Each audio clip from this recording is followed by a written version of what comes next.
How can I love myself? What is this?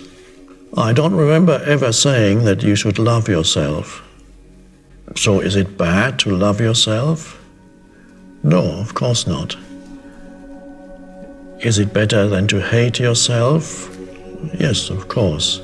Now, let's start with, many people are uncomfortable with themselves. They dislike who they are. Perhaps they dislike their body, how they look. Perhaps they dislike who they are as a person, don't feel they are good enough, or are self-critical a lot.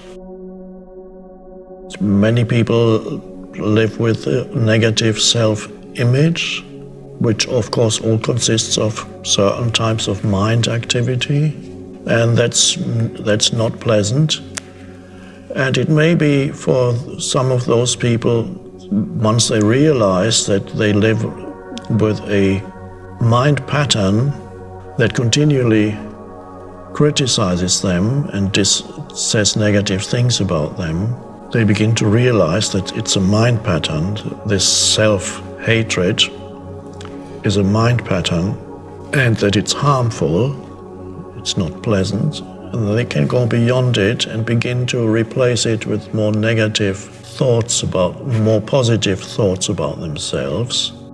And having positive thoughts about yourself, that kind of thing would perhaps usually be called beginning to love yourself, to feel good about yourself. But it's not easy, that shift from feeling bad about yourself to feeling good about yourself. Sometimes it requires a lot of convincing. I would regard loving yourself as perhaps an intermediate stage in one's awakening. But the essence of the awakened consciousness is that you go beyond having a particular idea in your mind that represents yourself, as a mental self-image that you relate to. Because basically it's ego, a mental self-image of who you think, this is what I am, this is who I am. If you want to learn about not having a mental self-image, watch your dog or your cat. They don't have an opinion about who they are. They just are who they are. It's just being yourself. It's similar to the dog, but it's not a regressive step. It's a step forward for humans. You go beyond the mind-made sense of self. You don't fall back to the pre-mind-made sense of self. You don't need to live through a self-image of who you are. The more presence that comes into your life, the more you feel yourself to be the presence, not some mental construct.